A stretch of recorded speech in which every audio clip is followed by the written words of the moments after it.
계속해서 우리 사도행전 말씀을 좀 나누고 있습니다. 올해가 되면서 사도행전 1장에서 3장 말씀을 나눴고요. 오늘은 4장 1절부터 20절까지 말씀을 나누도록 하겠습니다. 사도행전 4장 1절부터 20절까지 말씀입니다. 같이 이 시간에 교독하도록 하겠습니다. 제가 먼저 읽도록 같이 깍두절 교독하겠습니다. 사도들이 백성에게 말할 때에 제사장들과 성전 맡은 자와 사두개인들이 이르러 예수 안에 죽은 자의 부활이 있다고 백성을 가르치고 선언을 싫어하여 그들을 잡음에 날이 이미 저물었으므로 이튿날까지 가두었으나 말씀을 들은 사람 중에 믿는 자가 많으니 남자의 수가 약 5천이나 되었더라. 이튿날 관리들과 장로들과 서기관들이 예루살렘에 모였는데 대제사장 안나스와 가야바와 요한과 알렉산더와 및 대제사장의 문중이 다 참여하여 사도들이 가운데 세우고 묻되 너희가 무슨 권세와 누구의 이름으로 이 일을 행하였느냐. 이에 베드로가 성령이 충만하여 이르되 백성의 관리들과 장로들아 만일 병자에게 행한 착한 일에 대하여 이 사람이 어떻게 구원을 받았느냐고 오늘 우리에게 질문한다면 너희와 모든 이스라엘 백성들은 알라. 너희가 십자가에 못 박고 하나님이 죽은 자 가운데서 살리신 나사렛 예수 그리스도의 이름으로 이 사람이 건강하게 되어 너희 앞에 섰느니라. 이 예수는 너희 건축자들의 버린 돌로서 집 모퉁이의 머릿돌이 되었느니라. 다른 이로서는 구원을 받을 수 없나니 천한 사람 중에 구원을 받을 만한 다른 이름을 우리에게 주신 일이 없음이라 하였더라. 그들이 베드로와 요한이 담대하게 말함을 보고 그들을 본래 학문 없는 범인으로 알았다가 이상히 여기며 또 전에 예수와 함께 있던 줄도 알고 또 병 나은 사람이 그들과 함께 서 있는 것을 보고 비난할 말이 없는지라. 명하여 공회에서 나가라 하고 서로 의논하여 이르되 이 사람들을 어떻게 할까? 그들로 말미암아 유명한 표적 나타난 것이 예루살렘에 사는 모든 사람에게 알려졌으니 우리도 부인할 수 없는지라. 이것이 인간에 더 퍼지지 못하게 그들을 위협하여 이유로는 이 이름으로 아무에게도 말하지 말게 하자 하고 그들을 불러 경고하여 도무지 예수의 이름으로 말하지도 말고 가르치지도 말라 하니 베드로와 요한이 대답하여 이르되 하나님 앞에서 너희의 말을 듣는 것이 하나님의 말씀을 듣는 것보다 옳은가 판단하라. 다 같이 읽겠습니다. 우리는 보고 들은 것을 말하지 아니할 수 없다 하니 오늘 고난 극복의 원리란 제목으로 하나의 말씀을 증거하겠습니다. 복음으로 사는 삶에는 고난이 반드시 따라옵니다. 그런데 우리는 고난을 통해서 더 성숙하게 됩니다.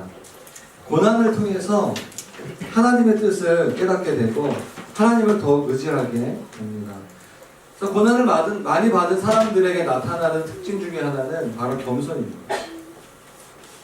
철저하게 하나님의 뜻에 따라 살고자 하는 것을 우리는 고난을 많이 받은 사람들에게서 볼 수 있습니다. 그래서 성경에 사도 바울, 신약 성경에서 가장 많이 고난받은 사람 중에 한 명일 수 있다는 생각이 드는데 그가 디모데후서 1장 8절에 이렇게 담대하게 말하고 있습니다. 하나님의 능력을 따라 복음과 함께 고난을 받으라. 사도행전 1장에서 3장까지는 오순절날 성령 강림 사건으로 말미암아 제자들 사도들의 공동체의 승리에 놀라운 영광스러운 교회의 탄생과 승리에 대한 기록들이 있습니다. 사도들이 고난을 받았다라는 말씀은 나오지 않습니다. 120명의 제자들이 기도하니까 성령 받고 한 번 설교하니까 3,000명이 회개하고 회심하고 사도행전 3장 말씀을 보니까 태어날 때부터 앉은 병이 같은 사람이 기도하니까 기적적으로 치유되는 정말 놀라운 기쁨과 엄청난 영광스러운 일이 사도들의 삶과 사역과 교회 가운데 있었던 것이죠. 그런데 오늘부터 말씀을 전하는 사도행전 4장에 고난이라는 이야기가 고난이라는 복병을 사도들이 만나게 되는 것이죠. 사도행전 4장 말씀을 자세히 읽고 묵상하다 보면 이 사도들이 얼마나 지혜롭고 또 슬기롭게 헤쳐나가는 것을 볼 수 있습니다. 그래서 오늘 말씀을 통해서 고난 극복의 원리 3가지를 나누기를 원합니다. 무조건 인내하고 무조건 버티는 것이 아니라 성경에서 어떤 원리를 가지고 고난을 이겨냈는가를 알고 저와 여러분 모두가 이겨내시기를 주님의 이름으로 축원합니다. 네. 상황을 먼저 나누기를 원하는데요. 자, 가미안을 보시면서 제가 말씀을 나누겠습니다. 유대 지도자들의 강력한 반대와 신문 그리고 협박인데요. 승리하던 사도들에게, 기쁨이 충만했던 사도들에게 들어닥친 첫 번째 고난의 목병은 무엇이냐면 1절과 2절 말씀입니다. 사도들이 백성에게 말할 때 제사장들과 성전 맡은 자와 사두개인이 이르러 예수 안에 죽은 자의 부활이 있다고 백성을 가르치고 전하는 것은 뭐죠? 싫어하게 돼요. 하나님의 사람들이 복음을 전할 때 그걸 싫어하는 사람들이 있다는 거예요. 정말 아이러니한 거는 뭐냐면 그들이 그 당시에 종교 지도자들이었다는 것입니다. 그 중에서 오늘 성경에 나와 있는 사두개인이라는 단어인데요. 사두개인들이 제자들이 복음을 전하는 것을 굉장히 싫어합니다. 사두개인은 어떤 사람들이냐면요. 구약 성경에 모세가 쓴 성경의 처음 5가지, 창세기, 출애굽기, 레위기, 민수기, 신명기, 이 모세 5경만이 성경이라고 인정하는 사람들이에요. 시편이라든가 선지서들은 말씀을 인정하지 않았던 것이죠. 왜냐? 그 제사장이 쓴 모세와 아론의 이야기들만이 성경이다라고 그들이 받아들였던 것이죠. 또 그들은 어떤 사람들이었냐면 육체의 부활과 영적인 세계를 인정하지 않았습니다. 그래서 예수님의 부활을 믿지 않았고, 그리고 천사의 존재를 인정하지 않았습니다. 성령님의 역사도 당연히 인정하지 않았겠죠. 왜냐하면 이들의 세계관은 무엇이 중요하냐면 현실 세계가 중요한 거예요. 현실 세계만이 중요하다라고 믿었던 것입니다. 여러분, 오늘날에도 이 땅에서 현실에서의 삶, 오늘 100세 시대잖아요. 100세까지 이 현실이 가장 중요하다고 생각하는 사람들, 나이가 들수록 사람들은 정치 세력들과 커넥션을 하는 것을 우리는 많이 볼 수 있습니다. 현실이 중요하다고 여기는 사람들은 정치를 하죠. 여러분, 이 사두개인들은요, 종교 지도자였습니다. 유대인들이었어요. 근데 지금 성경시대의 유대는 로마 식민지의 지배를 받고 있었습니다. 그래서 사두개인들은요, 로마의 지도자 계층들과 결탁하는, 정치적으로 커넥션하는 일들이 너무나 많았던 것이죠. 그것이 중요한 이슈였습니다. 우리 서울대 의대를 가는 게 우리 예서에게 굉장히 중요한 것처럼, 안 보는 분도 있는데 스카이캐슬 서울대 의대가 그렇게 중요한 것처럼, 뜬금없이 서울대 의대가 중요한 것처럼 사두개인들은 로마 정치의 그 라인을 타는 것이 너무 중요한 거죠. 그래서 그들만의 리그를 만드는 것이 너무 중요한 그룹들의 사람들인 것입니다. 그래서 결국에 정치와 경제의 모든 실권을 장악한 부류들이죠. 그들에게 소문이 들린 거예요. 예수가 죽었는데 3일 만에 죽은 자 가운데서 부활했다. 또 그들을 믿는 많은 사람들의 무리가 있다. 그리고 그들 중에 어떤 사람들이 기도했는데 말도 안 되는 기적이 일어났어. 사람들이 민심이 동요하기 시작하는 거예요. 그 이야기를 들은 것입니다. 오늘 본문의 2절 말씀을 보시면 예수 안에 죽은 자의 부활이 있다고 백성을 가르치고 전함을 싫어한 거예요. 부활을 싫어한 것이죠. 단순히 부활만을 싫어한 것이 아니라 자기들이 가지고 있었던 현실 세계 이상의 어떤 영적인 세계, 그리고 예수 그리스도의 복음 자체가 싫었던 것이죠. 자기들의 이해관계가 너무나 중요했기 때문에 모든 인맥과 모든 권력을 총동원해서 영장을 발급해서 제자들을, 지금 베드로와 요한을 구치소에 넣은 상태가 바로 3절 말씀이죠. 같이 한번 읽어볼까요? 3절 말씀 읽겠습니다. 시작. 그들을 잡음에 날이 이미 저물었으므로 이튿날까지 가두었으나. 잡았는데 날이 저물었어요. 유대인들의 법에 의하면 해가 지면 신문하지 않는 법이 있었어요. 그러니까 신문하지 않고 먼저 감옥에 가둔 상태이죠. 아직 어떤 법적으로 선언이 내려지지 않은 상태 속에서 감옥에 가둬져 있는 상태라고 보시면 되는 거죠. 여러분, 오늘 본문에 나와 있는 베드로와 요한, 그 사도들이 한 일은 복음을 전했어요. 말씀을 전했어요. 그렇게 4절 말씀에 보니까 뭐죠? 남자의 수만 5천 명이 예수를 믿게 되죠. 성인 남성 곱하기 4를 해야 돼요. 한 2만 명 정도가 아내와 그 아이들이 주님께 돌아오는 것이죠. 오늘날로 말하면 어떤 한 목사가 교회를 개척했는데 2만 명 정도의 성도들이 모여요. 그럼 어떻게 되죠? 많은 부와 명예와 여러 가지 것들이 오게 됩니다. 사실은. 그런데 오늘 본문의 사도들이 받은 상급이 무엇이죠? 구치소로 갔어요. 할렐루야. 감옥에 갔어요. 자신의 사역에 빨간 줄이 새긴 거예요. 사랑하는 여러분, 예수님을 잘 믿으면 복 받습니다. 믿으세요? 안 믿으세요? 예수 잘 믿으면 자기는 잘 되죠. 기복주의 이걸 떠나서 그것이 당연한 거 아니겠습니까? 주님이 주시는, 우리에게 주시는 축복이 반드시 있습니다. 그런데 성경을 보니까 그것만 있지 않아요. 예수를 잘 믿고 죄를 짓지 않고 선하게 살아도, 말씀대로 살아도 구치소에 가거나 감옥에 가는 경우도 있을 수 있다는 것입니다. 그래도 예수님 믿으시겠습니까? 오늘 본문에 복음을 듣고 예수님을 믿는 사람들이 점점 많아지니까 이 종교 지도자들이 전체 회의를 연 거예요. 공식적 회의를 연 거예요. 공의회. 우리가 사도신경을 할 때 우리가 사도신경이 거죠. 이 공의회에서, 니케아 공의회에서 인정한 공식 선언문, 믿음의 고백이 이 사도신경이잖아요. 전체 교회가 모여서 결정한 거예요. 오늘 본문에 이 베드로와 요한의 이 사역들과 이 제자 공동체의 부흥이 일어나니까 그것을 방해하는 사람들이 공의회를 모이는데 그 공의회 이름이 산헤드린 공의회입니다. 산헤드린이라는 이름의 그런 회의를 열리는데 그곳에 약 70명의 종교 지도자들이 모여서 회의를 한 거예요. 그것은 유대인들의 최고 종교 사법 기관이었습니다. 사형을 시키지 못할 뿐이지 모든 민사 여러 가지 법적인 문제들을 그 공의회에서 결정할 수 있는 최고 의결 기관이었던 것이죠. 6절을 보시니까 제가 이제 빨리 배경을 설명하기 위해서 말씀드리면 6절 말씀 보시니까 그 사내들의 70명 중에서 몇 명의 이름이 나오죠. 대제사장 안나스, 가야바, 요한, 알렉산더 및 대제사장이 뭐죠? 문중이 다 모였어요. 여러분 구약성경에 보시면 대제사장 직분은 죽을 때까지 효력이 있어요. 그러니까 은퇴가 없는 거예요. 얼마나 좋아요. 그러니까 은퇴 걱정이 뭐 필요 없고 대제사장 한 번 하면 그 사람이 잘한 게 없고 그냥 그 집안에 태어나게 잘한 거예요. 그럼 평생 대제사장인 거예요. 죽을 때까지. 레위 지파 중에서 모세의 형인 아론 지파 자손 중에서 한 사람이 대제사장이 됐습니다. 예수님 시대, 사도 시대의 대제사장이 누구죠? 안나스라는 사람이에요.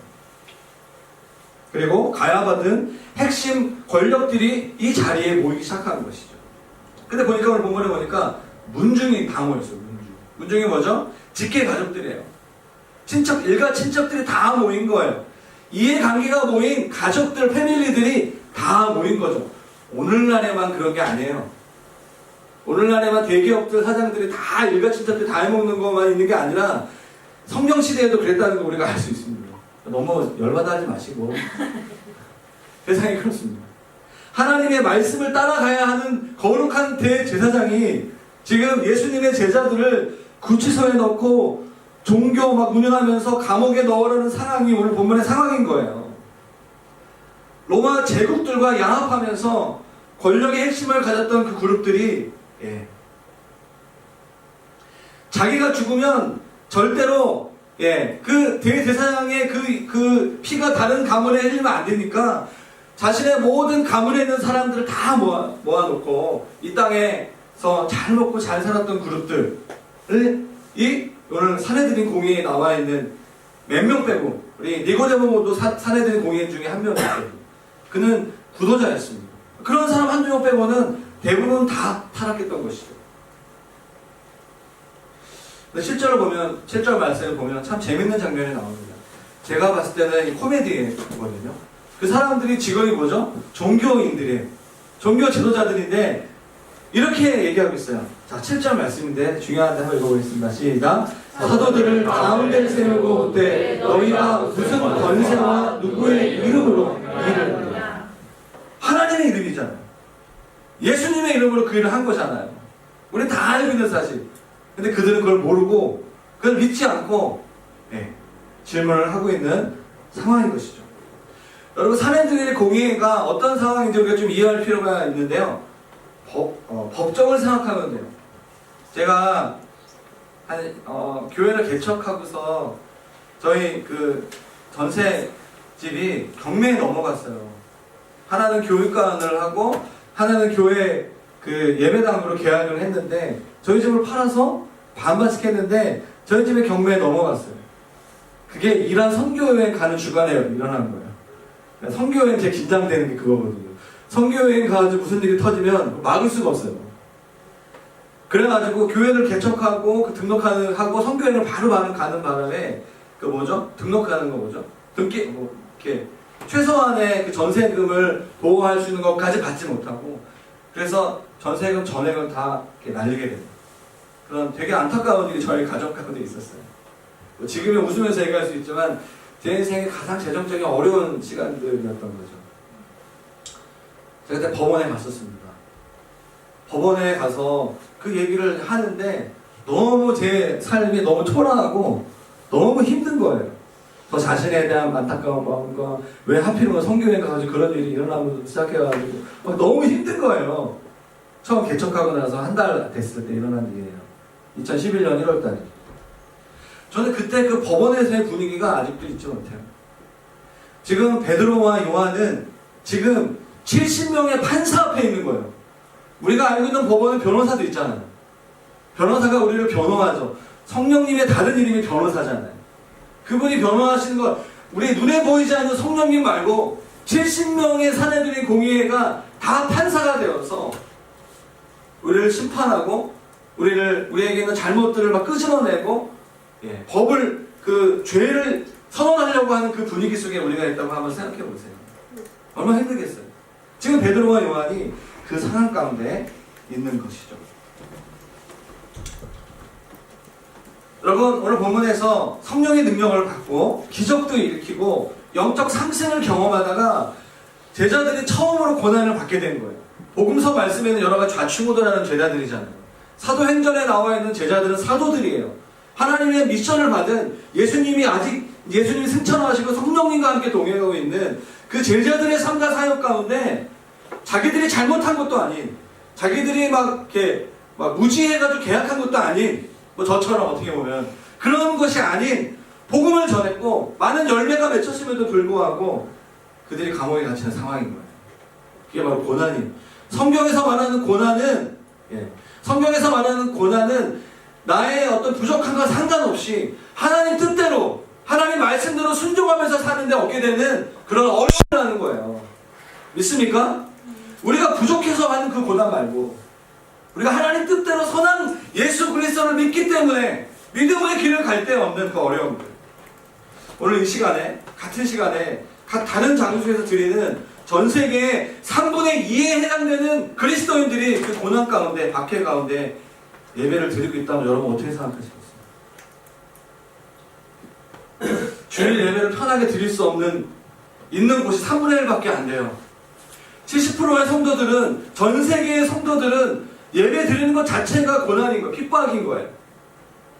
중국의 경우가 어떻습니까? 한국 선교사 거의 3,000명가량 있는데 지금 다 추방당했어요. 북한 성도들은 어떻습니까? 예수 믿는 것이 발각되면 바로 사형을 당한다는 이야기를 듣습니다. 들었습니다. 파키스탄, 무슬림 국가인 파키스탄의 경우에 오늘날 그 나라의 그 선거법 안에 신성 모독죄가 있어요. 그 나라는 예수를 믿는 것이 신성 모독죄에 걸리는 거예요. 예수 믿으면 감옥 가는 거죠. 저희 이집트 단기팀이 이번 주 토요일 날 그 이집트 그 카이로 안에 있는 모카탐이라는 지역을 방문합니다. 그곳은 뭐냐면 이집트 사람들은 어떻게 알고 있냐면 쓰레기 마을이라고 알고 있어요. 기독교인으로 태어나면 여기에 십자가가 있거든요.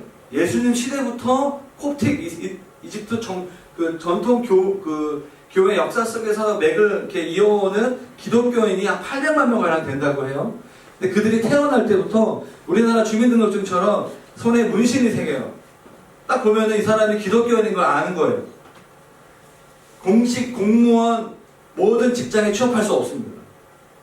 기독교인으로 태어나면 취업이 안 되는 거죠. 그러니까 이들이 쓰레기, 분리수거하는 일을 할 수밖에 없는 상황이 된 거죠.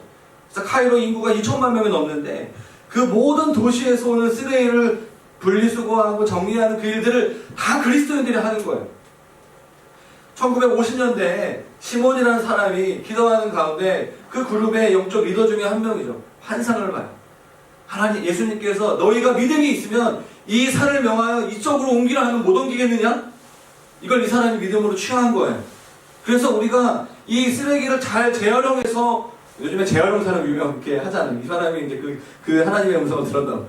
재활용을 잘 해가지고 이게 돈이 되고 어쨌든 우리 취업이 안 되니까, 그리고 이곳에서 우리가 함께 마음껏 종교적 핍박과 없이 예배할 수 있는 예배처를, 교회를 세우자. 보니까 그 쓰레기 마을 끝에 산이 있는 거예요. 그 산을 팠어요. 무려 150톤을 팠습니다. 몇십 년 동안. 그곳에 중동 최대의 교회가 있어요. 2만 명이 들어갈 수 있는 교회를 만들었어요. 이집트 우리 그 무슬림들은 그걸 가지 않아. 너무 냄새나니까. 그곳을 가는 게 너무 힘들거든요. 길을 잊어먹을 수 있어요. 냄새가 너무 심하고. 근데 그곳에 가면 그곳에 교회가 있어요. 그곳에서 1년에 한 번씩 7만 명이 중동의 그리스도인이 다 모여서 무슬림의 회복을 위해서 기도하는 일들이 일어나는 거죠. 일이 어떻게 가능하겠습니까? 예수님 살아계시기 때문이죠. 주님이 살아계십니다. 할렐루야. 네. 주일 예배 자체가 고난인 거예요. 우리에게 어떤 고난이 있습니까? 주일 예배 올 때. 왜 이렇게 피곤하죠, 우리가? 어저께 스카이캐슬을 보고 늦게 자느라고요. 스마트폰 영상, 유튜브를 너무 많이 보는 거예요. 눈이 피로하죠. 늦게까지 드라마 정주행하다가 와서 혹시 피곤한 분은 없습니까? 우리가 살아가는 이 대한민국에서 이 선교지에서 같은 그런 박해받는 그리스도인과 같은 고난이 없다 할지라도 저와 여러분에게는 이 자발적 고난의 길을 갈 수 있어요. 저를 따라해 보시겠습니다. 자발적 고난. 자발적 고난. 여러분 그 은사 테스트를 했는데 제가 아는 목사님이 20대 때 형 나 제가 한사가는 형이었는데 내가 은사 테스트를 했는데 이게 1위가 나왔어. 저는 그때 믿음의 은사였거든요. 근데 그 목사님이 뭐냐면 자발적 가난의 은사. 너무 안 부럽더라고. 그래가지고 정말 10여 년 동안 자기 스스로 막 고난의 그 고난의 행군 막 이거 북한 머리처럼 막 그런 데로 막 계속 가면서 막 하는 거예요. 하나님이 그 목사님을 높이시더라고요. 그렇게 보니까. 여러분 저희가 단기선교여행 가니까 제가 말씀드리면 이 구정 연휴 때 가는 게 되게 큰 고난이에요. 결혼한 지 1년도 안 됐는데 새댁이 부모한테 양해를 구하고 선교여행 간다는 게 말이 됩니까? 말이 안 되는 거예요, 사실은. 정말 쉽지 않은 거예요. 직장인들이 연속으로 구정 연휴 신입이 연차를 4일 동안 쓴다는 것이 말이 안 되는 거거든요. 그러니까 그걸 메꾸기 위해서 정말 선교팀들이 정말 밤새요. 회사에서 일하랴, 가는 거 준비하랴, 자기가 돈 내랴. 1인당 150만 원씩 내서 가는 게 이게 말이 되는 겁니까? 사실. 정말 쉽지 않은 거거든요. 자발적 고난 아니겠어요, 이게. 다 피곤하거든요. 속으로 리더를 하는 것이, 여러분, 사장팀 인도를 하는 것이, 팀장을 하고 하는 것이, 이거는 자발적 고난의 마음이 없으면 할 수 없는 거예요. 할렐루야? 섬기고 수고하기 위해서 얻는 고난이 저와 여러분 가운데 있기를 주님의 이름으로 축원합니다. 그 고난 가운데 있다 할지라도 여러분 원망하지 마십시오. 오늘 베드로와 고난이 그 상황 가운데 어떻게 극복했는가, 어떻게 극복했는가를 좀 보기를 원합니다. 그래서 본론으로 이제 들어가겠습니다. 다 끝났습니다. 서론이 중요해요. 자, 본론 8절부터 본론인데요. 성경이 이렇게 기록돼서 이렇게 설명하는 거예요, 저는. 자, 8절 말씀 읽겠습니다. 시작. 이에 베드로가 성령이 충만하여 백성의 관리들아 장로들아. 첫 번째, 우리에게 처한 고난, 또 자발적 고난의 길로 가기 원하는 성도님들에게 있어서 우리가 고난을 극복하기 위해서 가장 중요한 것은 성령으로 충만한 삶입니다. 고난을 이길 수 있는 것은 성령 충만입니다. 위축되고 눌릴 수 있는 사내들인 공의의 앞에서 성령의 충만함으로 고난을 담대하게 극복하는 베드로와 고난의 모습을 복용합니다. 여러분, 성령이 충만하다는 것이 무엇일까요? 막 귀신이 떠나가고 기적이 일어나고 막 치유도 임하는 것, 그것도 성령 충만에 나타나는 현상이겠죠. 그런데 성령의 충만함을 경험하게 되면 어떤 일이 일어나냐면 놀라운 지혜가 있네요. 놀라운 인사이트가 있네요. 성령의 인도하심을 따라가다 보면 거침없이 내 말이 내가 하는 말 같지 않을 때가 있어요. 성령 충만하게 되면요, 어떤 성령의 나타나심도 있지만 하나님께서 우리에게 지혜를 주세요. 아, 이렇게 가면 안 되는구나. 아, 이렇게 가야 되는구나. 그것이 단순히 교회 사역할 때뿐만 아니라 우리가 일터에서 어떤 비즈니스적인 결정을 할 때 성령님께서 주시는 지혜가 있다는 것이에요. 볼까요? 마태복음 10장 말씀인데요. 마태복음 10장 19절 20절 말씀을 같이 한번 읽어보겠습니다. 시작. 너희를 넘겨줄 때 어떻게 또는 무엇을 말할까 염려하지 말라. 그때 너희에게 할 말을 주시리니 말하는 이는 너희가 아니라 너희 속에서 말씀하시는 이 곧 너희 아버지의 성령이시니라. 혹시 우리 중에서 복음을 전하는데 선교를 갔는데 선교는 다 너무 약간 그런 것 같고 복음을 전하는 삶을 하다가 어려운 일을 당했어요. 감옥에 갔어요. 박해를 당해도 염려하지 마라. 우리 마음속에 그때 가장 적절한 말을 주시는 분이 누구죠? 성령님이라는 거예요. 여러분 복음을 전해 보셨어요? 복음을 전하다 보면 자기가 한 말에 자기가 뻑갈 때가 있어요. 아, 이렇게 내가 이런 말을 하게 될 줄이야. 그런 경험 있으세요? 전 있어요. 이거는 누가 봐도 내가 한 말이 아닌 것 같아요. 나를 통해서 주님이 하신, 저를 매주 경험해요. 항상 있는 건 아니지만 성령의 역사하시는 분인 거죠. 성령의 역사하시는. 여러분, 우리가 성령으로 충만하기를 축원합니다. 그런데 성령 충만의 반대말이 있어요. 제가 생각하기에 성령 충만의 반대말은 자아의 충만함이에요. 자기 자신으로 충만하게 되면 어떤 일이 일어나죠? 고난이 올 때 어떤 반응을 하게 될까 한번 상상해 봤으면 좋겠어요. 자기 자신으로 충만해. 성령님이 충만하면 그 일을 내가 당당하게 이게 나가야지. 있네. 이런 마음 들잖아요. 자기 자신으로 꽉 차 있는 사람에게 고난이 온다고 생각해봐요. 어떤 일이 일어나죠? 억울하죠. 소리를 지르고 싶어요. 그리고 그거 안 되면 사람들의 약점을 막 들춰내고 싶은 거죠. 아니면 자기 연민과 슬픔 가운데 빠질 수 있어요. 그것도 안 되면 중독에 빠지는 거예요. 회피하게 되죠. 왜냐면 자기를 위로해야 되니까. 중독의 원인이 뭐죠? 자기를 위로하고자 하는 마음이 너무 큰 거예요. 회피하고자 하는 마음이 너무 큰 거죠. 그래서 중독에 빠진 사람들은요, 고집스럽고 완고하고 마음이 굳어집니다. 결국은 어떻게 되죠? 기도가 이렇게 됩니다. 하나님을 바라보지 못하게 되는 거죠. 하나님 말씀을 들어도 자기가 가장 불쌍한 거예요. 하나님 말씀이 떨어지는데 말씀에 반응하지 못하는 이유는 그 말씀을 믿음으로 취할 만큼 내가 너무 불쌍한 거예요. 더 자기를 슬퍼해야 돼. 그게 오늘날의 트렌드죠. 그러니까 냉소합니다. 하나님 말씀에 냉소합니다. 그렇게 해봤자 안 돼. 옛날에 어렸을 때나 그렇게 사는 거지. 여러분, 냉소하는 사람들의 나타나는 정서가 뭐냐면 우울증이에요. 교회 안에 많은 우울증 환자가 있습니다. 너무 안타까운 거죠. 화가 나면 화를 내고 우울하면 우울해하면서 사는 거예요. 그게 무슨 말이죠? 자기 성질대로 사는 것이에요. 그게 자아가 충만한 상태인 거예요. 예수님께서 말씀하셨습니다. 너희 자아를 십자가에 못 박아라. 자발적 고난은 다른 것이 아니라 우리가 너무 사랑하는 우리 자기 자신을 예수 그리스도 십자가에 못 박고 나는 성령으로 살겠습니다. 할렐루야. 그걸 결단하고 날마다 자기를 십자가 앞에 내려놓는 삶, 그것이 바로 예수 그리스도를 믿는, 예수님을 따르는 삶인 줄로 믿습니다. 그러면 고난을 이길 수 있어요. 두 번째로 예수 그리스도 중심으로 생각하는 거예요. 여러분, 오늘 이 사두개인들과 종교 지도자들이 베드로에게 질문해요. 누구의 이름으로 일을 하느냐? 누구의 이름으로? 여러분, 질문이 잘못되면요, 질문을 수정해야 되거든요. 그런 거 많이 하잖아. 어른들이 아이한테 엄마가 더 좋아, 아빠가 더 좋아.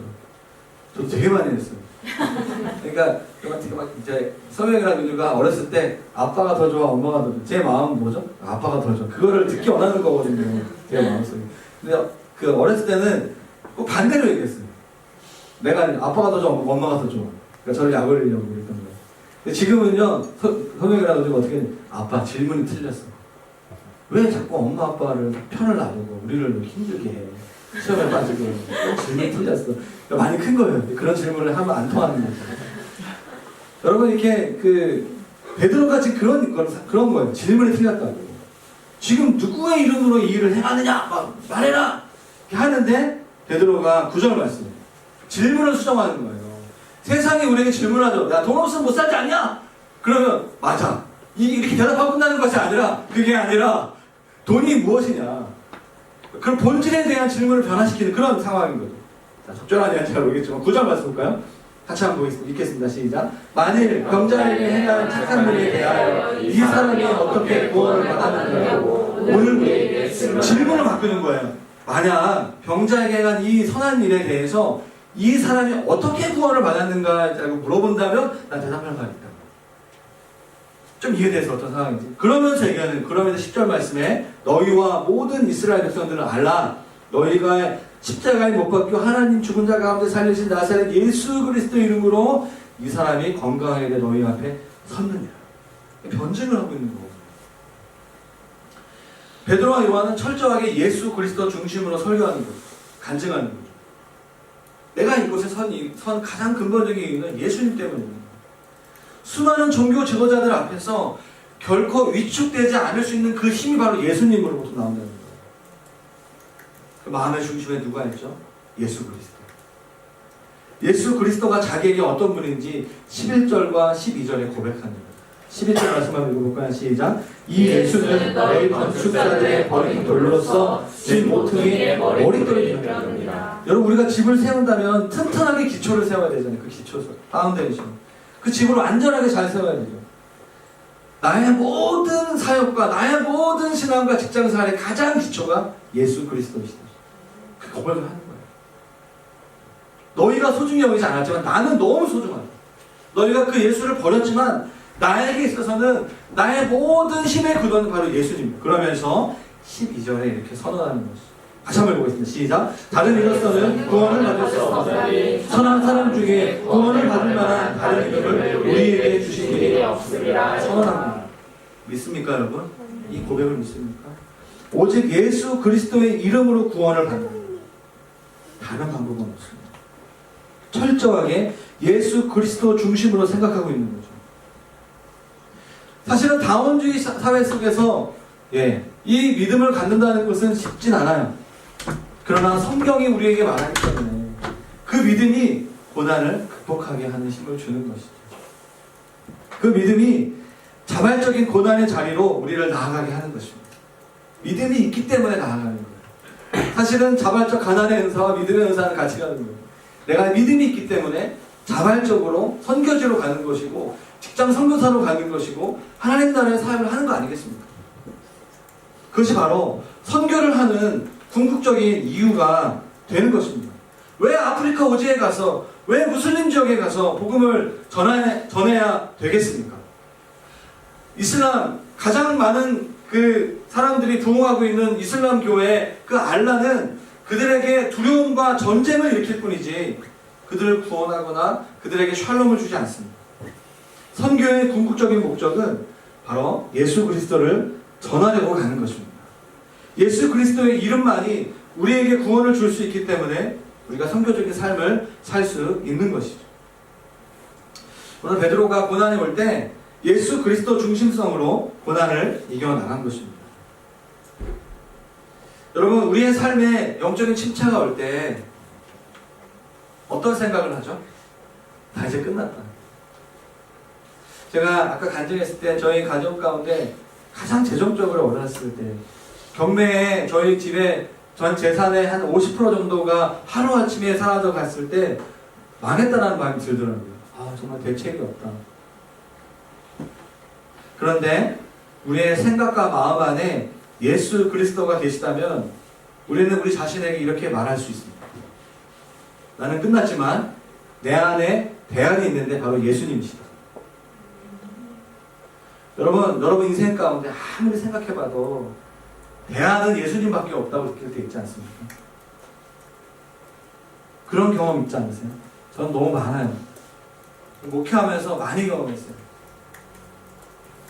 그리고 많이 봤어요. 성도들의 삶 가운데, 야, 정말 이 형제 이 자매의 삶 가운데 대책은 예수님밖에 없다. 참 대책이 없다. 그게 글로벌 비전교회 같은 생각이 들 때가 참 많거든요. 근데 그때 고백하는 거예요. 네, 맞습니다, 주님. 저에게 대책은 예수님이십니다. 그때 고난을 이길 수 있는 거예요. 자꾸 대책을 만들고 대안을 내가 자꾸 만들려고 하니까 인생이 되게 힘들고 고난이 무겁고 힘든 거거든요. 저와 여러분 안에 주님을 향한 그 진정한 고백이 회복되기를 주님의 이름으로 축원합니다. 아멘. 하나만 더 마지막으로 말씀을 전하고 정리하도록 하겠는데요. 좀 지나서 우리 19절 말씀을 좀 보면 11절부터 13절부터 18절까지는 다시 위협하는 내용이에요. 다시 힘들게 하는 내용인데 19절 말씀.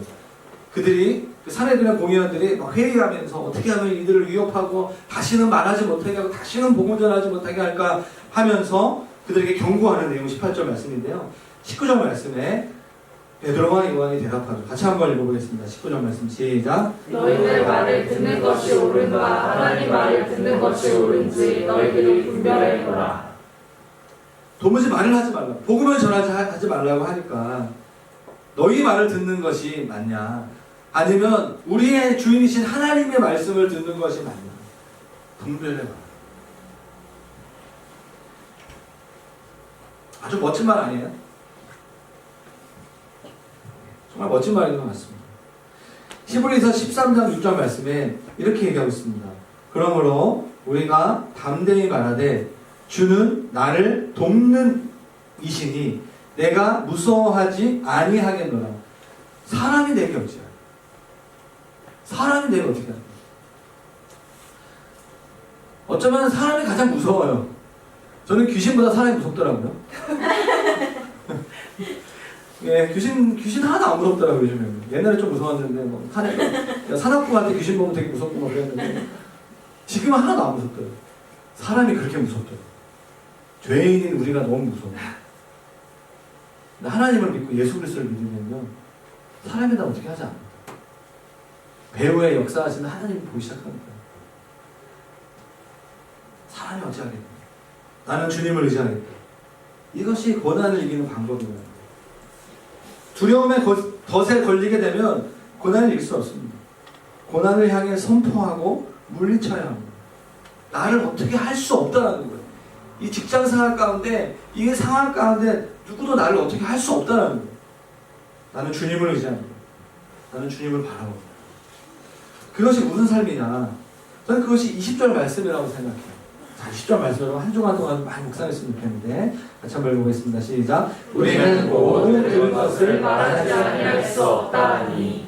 우리는 내가 본 거, 내가 들은 거, 그거 멈추지 않게, 침묵하지 않게. 난 도무지 그렇게 할 수가 없어. 내가 본 대로 말하고 내가 아는 것만큼 말하면서 살 것이다. 타협하지 않겠다는 거죠. 침묵하지 않겠다는 거죠. 그게 무슨 말인가 정리해 보니까 저는 소명을 따라 살아가는 삶이다라고 정리가 되더라고요. 부르심을 따라 사는 삶. 누가 뭐라 할지라도 하나님께서 나를 부르신 그 소명과 그 부르심을 따라 살아가는 삶. 베드로와 요한은 예수님의 부활을 보고 부활을 전하는 자로서의 부르심을 받은 사람들이죠. 나에게 어떤 시련이 와도 주님이 나에게 주신 소명이 이것이기 때문에 나는 이 길을 간다. 그 고백이 우리 안에 있어야 합니다. 그런 은혜가 저와 여러분 가운데 있기를 축원합니다. 살다 보면요, 하나님의 임재 가운데 멀어지는 날이 있어요. 무기력해지는 날이 있어요. 목회자인 저에게도 순간적으로 그런 마음과 느낌이 들 때가 있어요. 중요한 건 뭐죠? 우리가 낙심된 마음 가운데 있을 때 하나님께서 나에게 다시 한번 길을 보여주신다는 거예요. 주님 앞에 다시 나아갈 수 있는 힘을 얻게 된다는 것입니다. 나를 불러주신 하나님을 다시 바라볼 수 있게 돼요. 저는 저랑 아내는 그래서 우리가 가장 사랑하는 아들의 이름을 콜링이라 했잖아요. 콜링. 소명에서 부를 수 없습니다. 소명아 이름 부를 때마다 정신이 바짝바짝 들어요. 내가 아들의 이름을 이렇게 줬는데 내가 하나님의 부르심을 따라 살아가야지. 이 세상에 원하는 풍조를 따라 사는 것이 아니라 하나님 말씀대로 살아가야지. 오늘 아침에도 예배 드리기 전에 저희 아들이 요요하면서 저한테 건들건들하고 아빠 나 요즘에 좀 이상한 것 같아. 하나님과 관계가 좀 멀어진 것 같아. 알긴 아니야. 너 요즘에 무슨 생각하냐? 나 게임 생각해. 아니 빨리 쉬자고 게임하고 싶어. 너 진짜 안타깝다. 이러면서 너 이름 아빠가 뭐라 그랬어? 소명이. 소명의 뜻이 뭐지? 뭐 부를 수 없는 소명. 너 예수님 앞에 나가야 되지 않겠냐고. 맞다고. 오늘 예배 가운데 일부 예배가 찬양할 때 한번 주님께 물어보라고. 예수님 나와 하나님 관계가 좀 어떠냐고. 그래 알았다고. 그런 대화가 정말 이렇게 용병 잡혀 있었어요. 여러분 내가 그냥 말도 안 되는 대화들이 막 이렇게 하면서 13살, 12살, 3살 헷갈립니다. 아이들과 함께 대화하는데 제 마음속에 맞지 우리 아들은 소명이지. 우리 아들도 그렇고 나도 하나님 부르신 그 나의 그 목회 현장 가운데 정말 영혼을 사랑하고 제가 어저께 그런 결단을 해서 어저께 이제 그 코칭 프로그램을 했잖아요. 내 생애 최고의 한 해를 계획하는 것 중에 제 마음속에 정말 이게 좋은 목사가 되고 싶다. 그러면서 제가 하나 내렸던 2019년에 내렸던 결단이 뭐냐면 적어도 이틀에 한 명은 성도를 만나야 돼. 만나서 얘기를 하고 얘기를 들어주는 목사가 되어야지. 그런 생각을 했습니다. 할렐루야. 네. 되게 많은데 그것도 막 되게 많은데 그 중에 하나 이제 말씀드리면 하루에 한 명씩 만날까 하다가 이게 쉽지 않겠다 그래가지고 이틀에 한 명 했는데 여러분에게 어떤 부르심이 있습니까? 소명은 두 가지 소명, 1차적 소명과 2차적 소명이 있는 것이 모든 그리스도인들에게 당연히 있어야 예배와 복음을 전하는 부르심이 있고 또 하나님께서 우리에게 특별히 부르시는 영역이 있는 거죠. 근데 많은 사람들은요 자기의 직업을 소명이라고 생각해요. 사실은 직업은 결과예요. 소명은 태도와 가깝습니다. 하나님 부르신 그 부르신 영역 속에서 내가 타협하지 않겠습니다. 내가 하는 말다하게 말씀하신 것 안에서 내가 움직이겠습니다. 원칙을 지키는 게 너무 중요하죠. 왜냐하면 우리가 믿는 예수 그리스도가 우리 삶의 주인이시기 때문에 저 여러분 가운데 타협하지 않는 내가 부르심을 따라서 힘들지만 그 길을 계속해서 가겠습니다. 그런 고백이 있기를 주님의 이름으로 축원합니다. 모든 그리스도인들에게 해당되는 명령, 많은 명령 중에 주님이 원하시는 것 중에 하나가 뭐냐면 복음 전도예요. 복음 전도. 오늘 본문에 나와 있는 베드로와 요한에게 그것을 막았던 거잖아요. 그러나 요한과 베드로는 나에게 준 이 복음을 전하는 걸 막냐? 난 차라리 죽는 게 낫다. 나는 그 고난의 상황 가운데 나 이거 막을 수 없다. 하나님 나를 이렇게 부르셨기 때문에 내가 살아있는 것은 복음을 전할 때 내가 살아있는 거야. 그 고백을 하는 거잖아요. 여러분 그리스도인들이 언제 살아나는 줄 아세요? 복음을 전할 때 살아나는 거예요. 복음, 내 안에 복음이 있는지 언제 알 수 있죠? 복음을 전할 때 하는 거예요. 저희 어저께 드럼을 팔았어요. 저희. 전자드럼을 팔고 카온 이제 다른 걸로 간단하게 예배하기 위해서 팔았어요. 이걸 사러 어떤 자매가 오더라고요. 제가 이제 얘기했고 오자마자 성령께서 제 마음 가운데 이 자매가 우리가 드럼으로 좀 왔으면 좋겠다. 그런 성령의 음성이 제가 원하는 걸 잘 모르겠는데 제가 원했던 것 같아요. 이 자매한테 자매 교회 다니세요? 자매 예수 믿으세요? 자매가 웃으면서 저 교회 다녀요. 저 드럼 오고요. 교회에서 열심히 하고 있어요. 아버지 같이 왔더라고요. 아버님 지금 딸이 교회 다니는데 장로님이시죠? 자매는 미션 스쿨 다니면서 교회에 대한 상처가 있으시네요. 딱 상처 있는 표정이에요. 그래서 제가 교회에서 목사잖아요. 슬리퍼 끌고 목사님 교회 다니세요? 이렇게 하니까 저한테만 얘기를 하시는 거예요. 자기가 왜 그랬는지에 대한 그래도 교회 다니셔야죠. 예수님 믿으셔야죠. 씩 멋쩍게 묻더라고요. 내가 이제 축복합니다. 그럼 제 책을 드렸어요.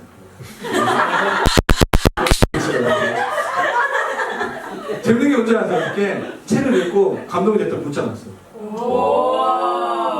자매가 홍대에 놀러 온다고 이렇게 책의 핵심이 아니라 저에게 주신 하나님의 전도의 통로인 것 같다는 생각이 드는 거예요. 여러분 어떻습니까? 이게 너무 자연스럽게 저 여러분 가운데 있었으면 좋겠습니다. 지난주 설교가 살아있는 간증으로 복음을 전하는 거였는데요. 간증을 하고 복음을 전할 때 우리 안에 있는 영적인 침체를, 우리 안에 있는 고난을 극복할 수 있어요. 마음이 너무 기뻐지는 거죠. 복음이 좋은 소식이고 기쁜 소식이잖아요. 복음을 전하면 복음을 듣는 사람도 기쁘지만 우리가 기쁜 거예요. 우리가. 오늘 소그룹 시간에 여러분 한번 좀 같이 나눴으면 좋겠어요. 3개월 후에 저희 4월 21일 날 부활절 전도 집회 하는데 매년 똑같은 패턴으로 전도 집회 안 했으면 좋겠고, 그냥 이게 해야 하기 때문에 하는 것이 아니라 우리 소그룹 가운데 한 주간 동안 내가 복음을, 예수님 믿으세요? 정말 주님이 사랑하십니다. 그 말 한마디 할 수 있는, 그 말이 정말 필요한 사람들이 누구인지 함께 나누고 함께 좀 기도하는 그런 소그룹이 되시기를 주님의 이름으로 축원합니다. 같이 이 시간에 좀 기도하면서 나아갔으면 좋겠어요. 여러분, 고난을 극복하는 원칙이 있어요? 성령 충만이라고 있습니다. 성령 충만의 반대는 자아의 충만하는 거예요. 우리 안에 최근에 삶 가운데 우리 자신이 너무 잘 몰두되고 있던 모습들이 있었다면 좀 회개하고 성령을 좀 구했으면 좋겠어요. 그리고 같이 기도했으면 좋겠어요. 예수님 중심으로 사랑이 원합니다. 예수님, 내가 예수님과 함께 동행하기를 원합니다. 하나님, 그리고 예수님께서 부르신 가장 근본적인 예배하고 복음을 전하는 것, 그 부르심 앞에 살아가기를 원하고, 2차적 부르심인 그 직장과 나의 그 영역 가운데 하나님 타협하지 않고 침묵하지 않고 하나님 부르심을 따라 계속해서 나아갈 수 있도록 오늘 우리 가운데 부르신 그 자리에서 하나님 예배하며 주님 찬양하며 하나님 섬기기를 원합니다. 우리에게 새로운 마음과 새 영과 새 마음을 부어주시옵소서.